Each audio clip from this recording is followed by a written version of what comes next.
first thing they done, they went back to Lydia's house. They went back to Lydia's house. It's good to go somewhere where folks welcome you, amen?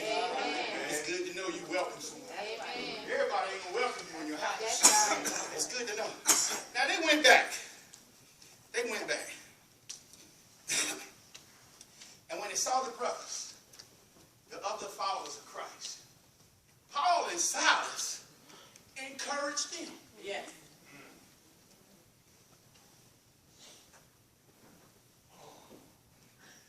How many of you encourage other folk when you've been set free? After you done went through something. 10 times out of 10, a lot of us want to be encouraged. But these brothers was locked up. And they going back to the brother, to the house of Lydia, to all the women there. And they encouraged them. You know what I find amazing about the end of this chapter right here? We miss it because we don't preach about it enough. If it had not been for Paul and Silas going through that humiliating circumstance, if it had not been for them standing up, or Florida and other states got stand your ground, but they were standing on the rock. That's right. That's right. I ain't gonna go there. I want to, but I'm not, because Jesus is more important. Amen. But y'all know what I'm talking about. See, if it had not been for God using Paul and Silas, the church wouldn't have began in Philippi. Amen. That is why you have the book of Philippians. So what are you saying, Pastor? What I'm saying is, just because you going through something, doesn't necessarily mean it's just for you to go through with no reason.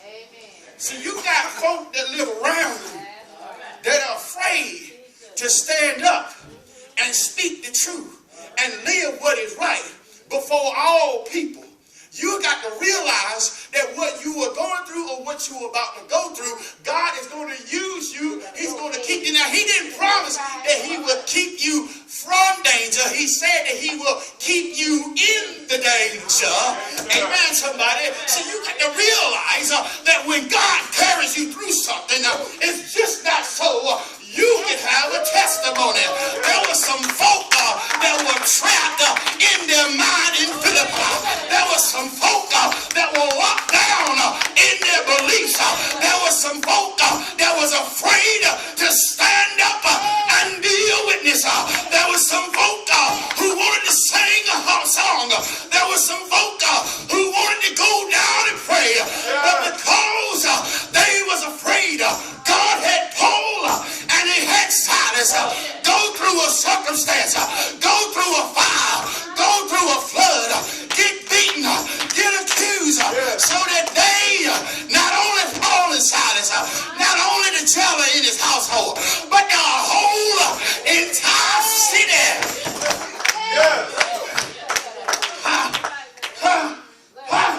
The whole city got set free. The whole city can rejoice. The whole city can lift up holy hands. The whole city can pray. The whole city can testify. The whole city can bow down. The whole city can worship together. The whole city can go to church together. The Philippians is now included in God's plan of salvation. My last thing. You think that was something? God carrying you through something, not just so you could be a witness, not just so you could have a testimony, but there's other folk around you. A whole lot of people want to speak up, but they're afraid. So God knows who has faith in you. And he's going to use those that have faith in you to bring out faith in others. See, encouragement brings about spiritual growth. Amen.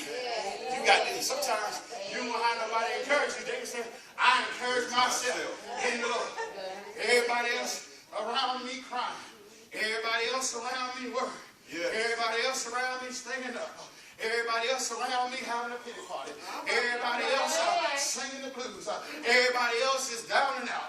Everybody else is broken hearted. But there's got to be a time when I realized I'm not going to stay locked up. I'm not going to be locked down. I'm not going to be locked in. That's right. Do what you may. Put me in the bonds, but I'm in the bonds to be a servant of Christ. I'd rather be bound by the hand of the Lord than to be bound by the ways of this world. There was one more person who realized that he didn't have to run. His name is Jesus. His name is Jesus.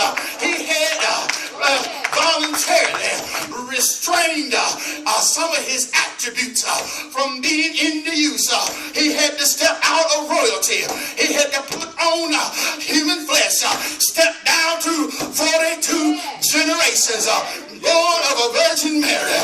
His family wasn't always on his side, but he did not disown them.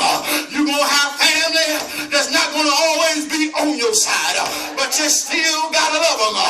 Ain't no need of trying to run from them. Ain't no need of trying to write them off. You're going to have some times when you're going to be in the wilderness. You're going to have some times where Satan going to come and tempt you. But I'm going to stay right here and I'm going to fast and pray. You're not going to disrupt my time with the Lord. I ain't got time to mess with the devil. And when he was on the road doing his father's work, he had a betrayer in the group. He had a denier in the group. But even in the garden, he could have called on thousands upon thousands of God's holy angels. But he didn't have to do it because he realized the only way we're going to be set free, he's going to have to be the one that's going to be hung on the tree.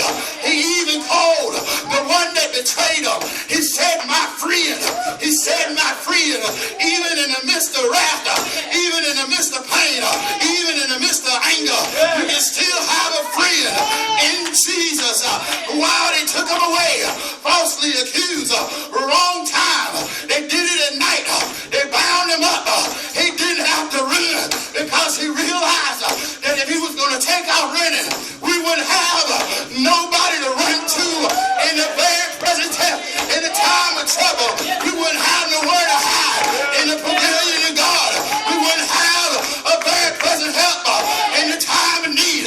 But there's another time when they took it and beat him. They mocked him as a king. They bowed down and made fun of him.